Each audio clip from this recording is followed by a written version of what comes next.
जी शमीम रजानी साहबा, हम बात कर रहे थे कि सॉल्यूशन क्या है, क्या होना चाहिए था। देखिए, एक तो अगर आप जो है कोई भी प्रोडक्ट जो है किसी भी मुल्क के लाते, अगर पाकिस्तान के लिए कोई भी प्रोडक्ट कोई भी सर्विस आप यहाँ इम्प्लीमेंट करना चाहते हैं तो उसमें लोकल इकोनॉमी को यूज़ करें। सॉफ्ट जो जो कंपनीज यहाँ पे हैं उनको यूज़ करते हैं, अगर उनको इस्तेमाल किया जाता तो हमें बेहतर पता था कि यहाँ के इंफ्रास्ट्रक्चर टेक्निकल चैलेंजेस क्या हैं। सो एक चीज़ जो बार बार इंडस्ट्री कहती है कि जी मेड इन पाकिस्तान अगर यहाँ किया जाता तो शायद मेरा ये ख्याल है, ये मेरा ज़ाती ख्याल है कि शायद ये चैलेंजेस उतने ना होते और इतनी ज़्यादा डिस्ट्रप्शन ना होती। दूसरा ये है कि आप एक चीज़ और भी देखें, ओवर द इयर्स अगर हम पिछले कुछ सालों की बात करें तो कोई ना कोई इशू आता है with the internet, with IP white listing, और डिस्ट्रप्शन होती है और पूरी इंडस्ट्री जो है वो कुछ दिनों के लिए बैठ जाती है। मिलियंस ऑफ डॉलर्स का नुकसान होता है, फिर हम वापस से आते हैं, फिर हम उसको भूल जाते हैं। हम तो उसको भूल जाते हैं, लेकिन जो दुनिया है जिसके साथ हम काम कर रहे हैं वो नहीं भूलती। हमारा जो एक बैड इमेज बनता है पाकिस्तान का, वो ओवर द इयर्स बिल्ड होता जा रहा है। हम खुद को टेक डेस्टिनेशन बताते हैं, लेकिन ये जो इमेज है हर 4-6 महीने के बाद कुछ ना कुछ हो जाता है, एक डिस्ट्रप्शन होती है और हम जो हमारा एक बुरा इमेज जाता है, we start to lose customers. ये मैं सिर्फ फ्रीलांसर्स की बात नहीं कर रही, फ्रीलांसर्स तो बहुत ज़्यादा हद तक इम्पैक्ट होते हैं, हम कंपनीज भी इम्पैक्ट होती हैं। आप देखें कि I had to change my internet to come on this call again, जबकि नहीं होना चाहिए। हम महंगा तरीन इंटरनेट इस्तेमाल कर रहे हैं इस वक्त, हमें तो नहीं होना चाहिए ये इश्यूज। सो एक और सोल्यूशन जो है जो हम काफ़ी अरसे से पुश कर रहे हैं गवर्नमेंट को, वो है to build cluster based economies, software technology zones बनाया जाए। अगर आज जो है ये जोन्स बन गए होते और कंपनी सारी एक इकोसिस्टम में होती है, क्लस्टर बेस्ड इकोसिस्टम में होती, तो ये इश्यूज उन कंपनीज को ना आते। सपोजिंग जो है अगर अगर अगर, अगर इस तरह की चीज़ें करनी भी थी कि जी just to potential digital threats को उसको वो करने के लिए आपको जो है इंटरनेट को कंट्रोल करना भी था, तो भी जो है वो आप इस तरह के इंफ्रास्ट्रक्चर जो है वो आप सीमलेस ऑपरेशन उन टेक्नोलॉजी जोन्स अब आपका पॉइंट आ गया। जरा इसको, ये क्लस्टर बेस्ड इकोसिस्टम कितना जरूरी था अगर इब्तिदाई वहीं से हम करते। देखिए, मैं शमीम की बात को जो है वो बिल्कुल एग्री करता हूँ और इसी के ऊपर चीज़ों को टॉप अप करने की कोशिश करूँगा। शमीम ने जो बुनियादी नुकात उठाए हैं वो बिल्कुल वैलिड हैं। इंफ्रास्ट्रक्चर, जब आप कोई भी प्रोडक्ट लाते हैं अपनी कंट्री के अंदर या आप अपने घर के लिए भी अगर कोई चीज़ चूज़ करते हैं, तो आप ये देखते हैं कि मेरे घर के एनवायरनमेंट में और जो प्रोवाइडेड स्पेस है उसके अंदर उसकी प्लेसमेंट भी हो सकती है या नहीं हो सकती। ये सबसे बुनियादी नुक्ता होना चाहिए।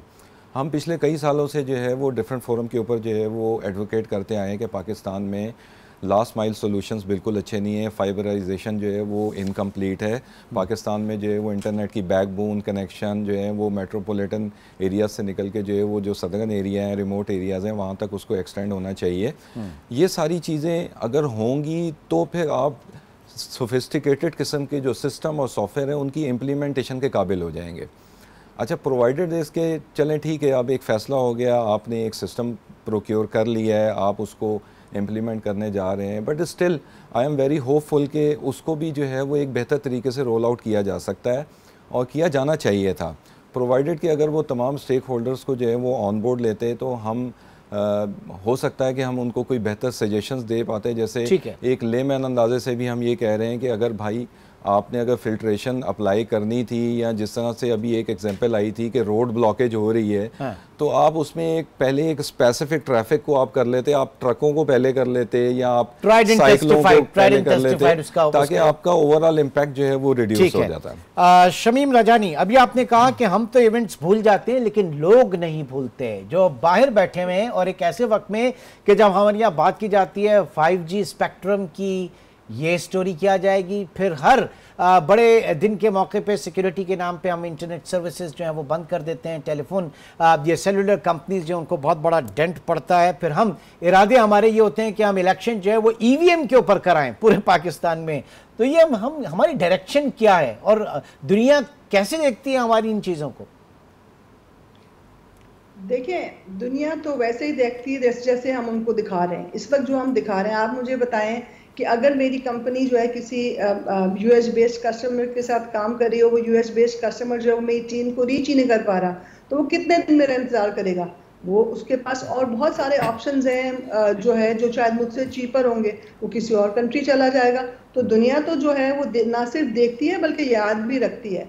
तो going back to my point कि अगर जो है इस तरह के कोई हमने इकोसिस्टम्स बनाए होते जहाँ पे हम कहते हैं कि ठीक है लॉ एंड ऑर्डर के लिए हमें जो है वो इस तरह के कुछ स्टेप्स लेने हैं, लेकिन जो हमारी टेक इंडस्ट्री है जो कि हमारी इस वक्त बैकबोन है वो अफेक्ट नहीं होगी, और हम इस तरह के उनको जोन्स बना के देंगे जो उनको सेंट्रलाइज्ड सिक्योर कंड्यूसिव एनवायरनमेंट देंगे। तो उस तरह के इंफ्रास्ट्रक्चर्स ना सिर्फ हमें फैसिलिटेट करेंगे सीमलेस ऑपरेशंस के लिए, बल्कि जो है वो गवर्नमेंट को प्रोवाइड करेंगे स्पेशलाइज्ड मॉनिटरिंग, ताकि कोई मिसयूज को भी प्रिवेंट किया जा सके और वो हमें भी अनइंटरप्टेड एक्सेस दे सके। इस वक्त तो क्या हो रहा है कि जो मिनिस्ट्री ऑफ आईटी है वो इतने ज़्यादा चैलेंजेस में है कि वो कैसे आइडेंटिफाई करे लेजिटिमेट रिमोट वर्कर जो कि मुल्क में जो है सरमाया लेकर आ रहा है from a potential digital threat, तो वो सब तो बंद कर दिया है उन्होंने। अब जो है जो नहीं, और फिर दूसरा पॉइंट कि मिनिस्ट्री ऑफ आईटी को उठा के देख ले या फिर Pakistan telecommunication authority as a regulator. हमारे यहाँ हमेशा बात की जाती है, जैसे हम एफबीआर में तो बहुत आगे खुल के कहते हैं कि जनाब कैपेसिटी कंस्ट्रेन है, यहाँ पर पॉलिटिकल अपॉइंटीज होती हैं। हम आईटी मिनिस्टर्स वगैरह को अगर उठा के देखें तो उनको मेरे ख्याल से कंप्यूटर जो है ऑन ऑफ करने के अलावा शायद कुछ आता भी नहीं हो सही से, लेकिन आईटी मिनिस्ट्री जो है वो इस तरह से लोगों को दी जाती है। ये कितना बड़ा हमारे साथ अलमिया आप कहेंगी?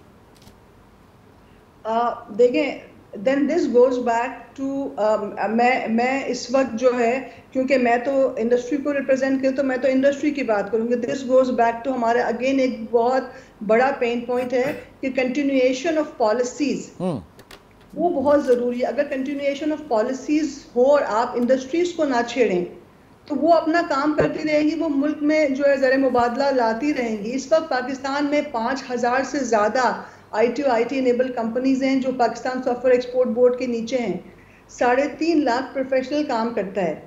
1.5 मिलियन फ्रीलांसर है आपके मुल्क में जो आपको इतना ज़्यादा ज़र मुबादला ला के देता है। इस वक्त सबसे ज़्यादा इम्पैक्टेड जो स्मॉल एंड मीडियम बिजनेसेस हैं वो हैं, फ्रीलांसर्स हैं और रिमोट वर्कर्स हैं, वो सबसे ज़्यादा हार्ड हिट हुए हैं। तो मेरी तो इस वक्त गुजारिश ये होगी प्राइम मिनिस्टर साहब से, मिनिस्ट्री से, SIFC से, कि हमें सिचुएशन से निकालें। खुदारा हम जो है वो ला सकते हैं आपके लिए बहुत ज़्यादा सरमाया, अगर आप हमें कंसिस्टेंसी दें और हमें कंटिन्यूएशन ऑफ पॉलिसी दें और एक ऐसा एनवायरनमेंट दें कंड्यूसिव सा जहाँ पे हम काम कर सकें और सुकून से काम कर सकें विदाउट एनी डिस्ट्रप्शन। तो हम आपको बहुत बेहतर ज़र मुबादला ला के दे सकते हैं, अपने लिए भी और मुल्क के लिए भी। ठीक, लास्ट वर्ड मैं चाहूँगा, कंक्लूड करना चाहूँगा जी मुगल साहब। अब इस सूरत हाल में तो नहीं रहा जा सकता ना, इसमें मतलब इश्यूज़ ही इश्यूज़ हैं। वॉर फुटिंग के ऊपर क्या होना चाहिए? देखिए, हम स्टिल बिल्कुल भी जो है वो डिसहार्ट नहीं है इससे। और दूसरा, फायरवॉल के ऊपर या कम से कम नेशनल सिक्योरिटी के ऊपर कोई कॉम्प्रोमाइज़ नहीं। इस प्रोग्राम का कतई ये मकसद नहीं है कि हम जनाब कोई ऐसी थॉट दे रहे हैं। हम तो सबसे पहले कहते हैं कि जिस तरह पाकिस्तान की सरहदों की हिफाजत ज़रूरी है, हमारी साइबर स्पेस की हिफाजत भी ज़रूरी है। जी बिल्कुल, मैं आपसे पिछले प्रोग्राम में भी इस चीज़ के ऊपर डिस्कस कर चुका हूँ कि जो डिजिटल टेरिटरी होती है किसी भी कंट्री की, उसका सैनिटाइज होना भी बहुत ज़्यादा इम्पॉर्टेंट है, क्योंकि हम ये भी नहीं चाहेंगे कि हमारी डिजिटल टेरिटरी जो है वो किसी दूसरे मुल्क के ख़िलाफ़ इस्तेमाल हो। हम ये भी नहीं चाहेंगे कि यहाँ पे एक्सट्रीमिज़म या रिलीजियस एक्सट्रीमिज़म जो है वो उसको पॉपुलेट किया जाए। हम ये भी नहीं चाहेंगे कि फ़ेक न्यूज़ जो हैं वो चलें। But on the other hand हम ये भी नहीं चाहेंगे कि at the cost of economy आप चीज़ें कॉम्प्रोमाइज़ करना शुरू कर दें। देखें, बैलेंस क्रिएट करना बहुत ज़रूरी है। मैं बार बार एक ही बात कर रहा हूँ कि इस तरह के सॉफ्टवेयर जो होते हैं उसकी इम्प्लीमेंटेशन के तरीके होते हैं। मैं टेक्निकल डोमेन से ताल्लुक़ रखता हूँ, मैं साइबर सिक्योरिटी को FPCCI के चैनल से भी देख रहा हूँ, मैं पाशा की साइबर सिक्योरिटी कमेटी को भी चेयर कर रहा हूँ। मेरा एक अच्छा एक्सपीरियंस है इसके ऊपर। सॉफ्टवेयर इंडस्ट्री से भी मेरा ताल्लुक़ रहा है। वी नो कि सॉफ्टवेयर की टेस्टिंग के मुख्तलिफ़ तरीके होते हैं। आप उसको चेक करने के लिए आप जो है वो सैंड बॉक्सिंग की टेक्निक यूज़ करते हैं, आप पैरेलल सिस्टम खड़े करते हैं, उसके ऊपर आप टेस्ट करते हैं और उसके बाद स्टेप बाय स्टेप आप उसको लेके जाते हैं। तो वॉर फुटिंग की जब आप मुझसे बात करेंगे तो मैं अगेन यही कहूँगा कि हमें थोड़ा सा जो हल्का अहबाब है जो कि इन सारी चीज़ों को देख रहा है, उनको चाहिए कि हमें थोड़ा सा टाइम दें, इन चीज़ों को जो है वो नॉर्मलाइज करें, यानी स्टेक होल्डर्स को ऑन बोर्ड लिया जाए और उसके बाद ये जो ट्रांजिशन हम बार बार कह रहे हैं ये बड़ी स्मूथ सेलिंग भी इसकी हो सकती थी, और इंटरनेट फौरन खुल जाना चाहिए। तो फिर मसला क्या रह जाएगा?